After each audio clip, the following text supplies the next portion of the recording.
O Evangelho 27 de dezembro de 2020 é o de São Lucas, no capítulo 2, principiando pelo versículo 22, estendendo-se até o versículo 40. Não lerei o Evangelho aqui indicado em virtude da minha deficiência visual muito acentuada hoje, mas peço que vocês leiam este Evangelho para meditar na riqueza deste Evangelho natalino de São Lucas. Eu destaco 3 coisas aqui que são fundamentais no trecho aqui indicado. A primeira coisa é que aqui na apresentação de Jesus no Templo de Jerusalém, há os melhores sinais trazidos do Velho Testamento como indicativo que apontam para Jesus como o Messias ardentemente esperado desde o Antigo Testamento.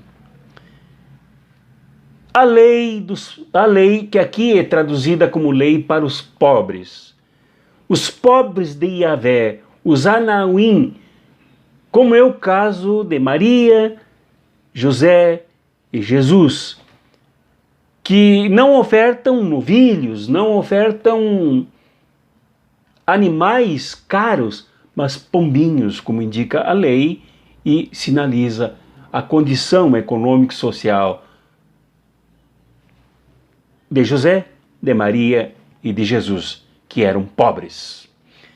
No entanto, obedecem à lei, consideram a lei, valorizam as raízes culturais das suas origens.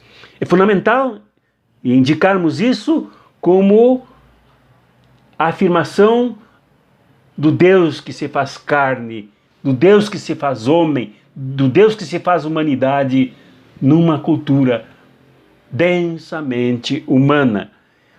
Os velhos Simeão e Ana, que vêm do Velho Testamento, atravessam esse período intertestamentário para no templo Simeão se regozijar, tocado pelo Espírito Santo, pela Ruá, pelo sopro que agora venta sobre a nova possibilidade da humanidade. Simeão vem do Velho Testamento para dizer que este é o Messias, aqui no Novo Testamento, no novo tempo, nova humanidade, na origem de uma nova convivência do divino com o humano, do humano com o divino, dos humanos com os humanos, num novo estilo de sociedade. E Ana a profetiza, que se soma aqui a Maria, a José, a Simeão, a Jesus como mulher. Aqui São Lucas vê, como em vários trechos do seu evangelho, a presença da mulher, a participação da mulher, a profecia exercida por uma mulher, ainda que velha, aponta para o novo, ainda que velha, vibra com o novo, ainda que velha, existencializando a sua experiência de Deus no templo em constantes orações, em jejum, na espera do Messias que ela vê diante dos olhos dela, e com ele ela se regozija. É preciso destacar, então, essas 3 mulheres aqui. Uma não está presente, mas faz parte da genealogia de Jesus, que é Isabel, mãe de João o Batista, que é Maria, mãe de Jesus, e que é Ana, esta grande mulher que vem do Velho Testamento aqui vibrar com Jesus. As mulheres participam. As mulheres para Lucas não só são presença, mas são atividade eloquente para que todos entendam que o Deus que se torna ser humano é um Deus que passa pelos caminhos das mulheres. Segundo ponto que é preciso indicar aqui é que todos estão no templo, esses aqui mencionados. Todos estão no templo para cumprir a lei. para apresentar Jesus, para seguir o rito. E o templo parece ser um local de muita vibração nesse momento, com o pobre guri Jesus, o pobre menino Jesus, com a sua pobre mãe, com o seu pobre pai José, que aqui é chamado de pai. Ele é pai, ele assume o seu papel paternal ao lado de Jesus. Que se somam também a pobre profetisa Ana, que era uma mulher pobre, uma mulher trabalhadora, era de uma tribo de Israel, e que se soma também ao Simeão, nome muito comum em Jerusalém, muito comum entre os israelitas, e que aqui participa deste evento. Mas, em dado momento, o templo some. Jesus, com sua mãe, com seu pai, somem do templo. Jesus passa a ser o epicentro, né? Voltando para Nazaré.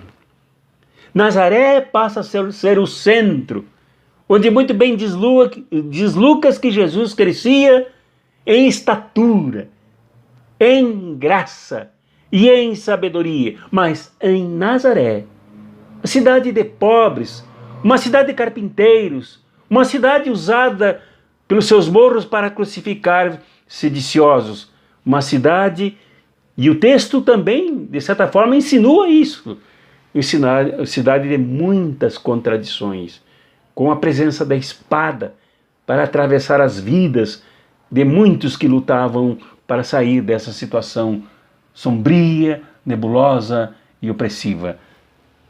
Nazaré assume o centro. Nazaré é o lugar onde cresce a criança. Nazaré é esse lugar tão esquecido e tão mal visto pelos fariseus e pelos sacerdotes. Agora é que é o centro. É dali que se emana o Salvador, é dali que se levanta o Libertador, é por ali que passa a formação do Messias. Acalentado pela mãe, por esta mulher que abriu-se para a ação de Deus na sua vida. Cuidado por José, este operário, este carpinteiro, este trabalhador com quem Jesus conviveu longos anos, aprendendo inclusive a profissão de carpinteiro. Para lembrar o saudoso, o querido, que eu tive o prazer de conhecer pessoalmente, Dom Pedro Cassaldáliga. Em Maria, Deus se fez humano, mas com José na oficina, ele se fez classe. E aí então é que Nazaré ganha a centralidade, ganha o destaque como palco do crescimento de Jesus. Lucas, como médico, não poderia, com a sua visão métrica, deixar de observar que Jesus crescia, que Jesus cresceu, que Jesus se desenvolveu, que Jesus adquiriu tamanho, musculatura e crescimento como jovem dentro da oficina em Nazaré. E Lucas também, como alguém, como um teólogo, como um filósofo, como um pensador, não poderia deixar de indicar que Jesus também crescia na graça. Na graça aqui, que é o antagônico, que é o contraditório do que acontecia no templo em Jerusalém. A graça aqui era forjada dentro de uma mulher e depois na oficina de um operário. Era forjada e construída passo a passo, dia a dia, mês a mês, ano a ano, no contexto dos mais oprimidos dos oprimidos. Foi ali que a graça, que quer dizer a ação de Deus, ocorreu para formar o Messias. Messias que era sábio, como também Lucas, um grego, identificou.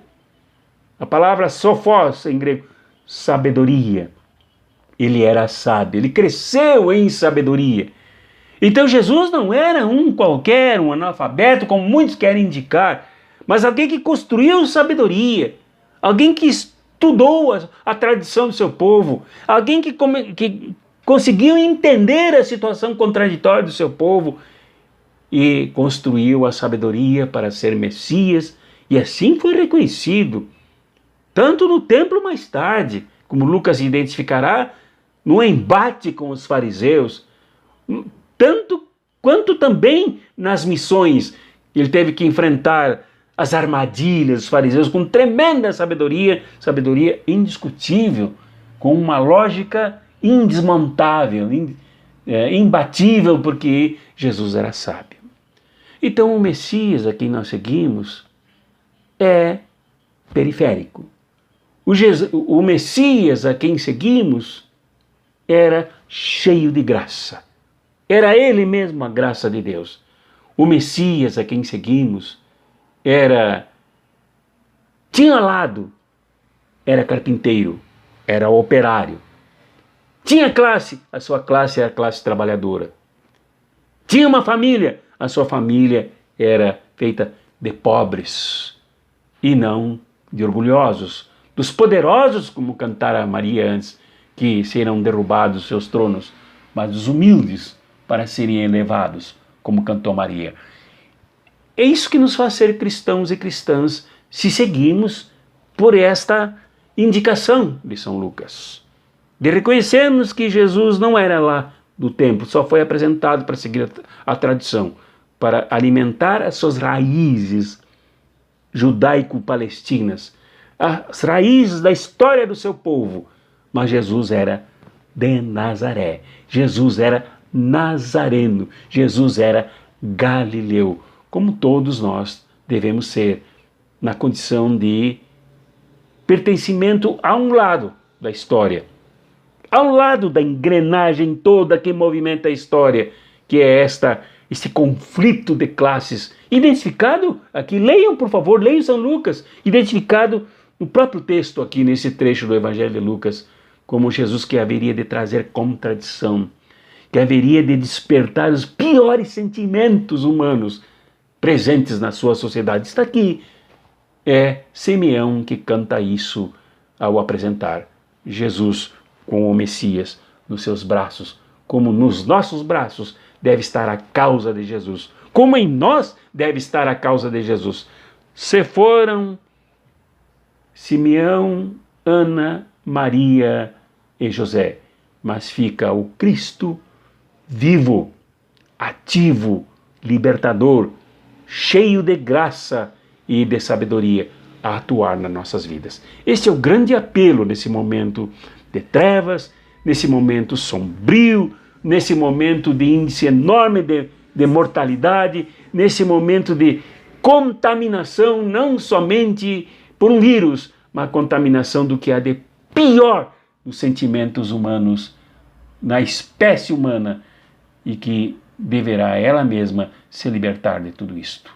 Que isto seja assim conosco, que o Cristo que estava no templo e que é de Nazaré, que é da Galileia, esteja contigo, esteja conosco e nos liberte, nos faça vibrar como fez a Simeão, vibrar dizendo, agora Deus, Senhor, agora o teu servo já pode ir em paz.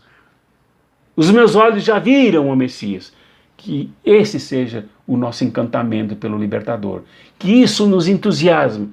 Que a admiração de Maria e José, ao verem tanto reconhecimento no pequenino Jesus, seja também a nossa admiração. Nunca percamos a admiração por Jesus.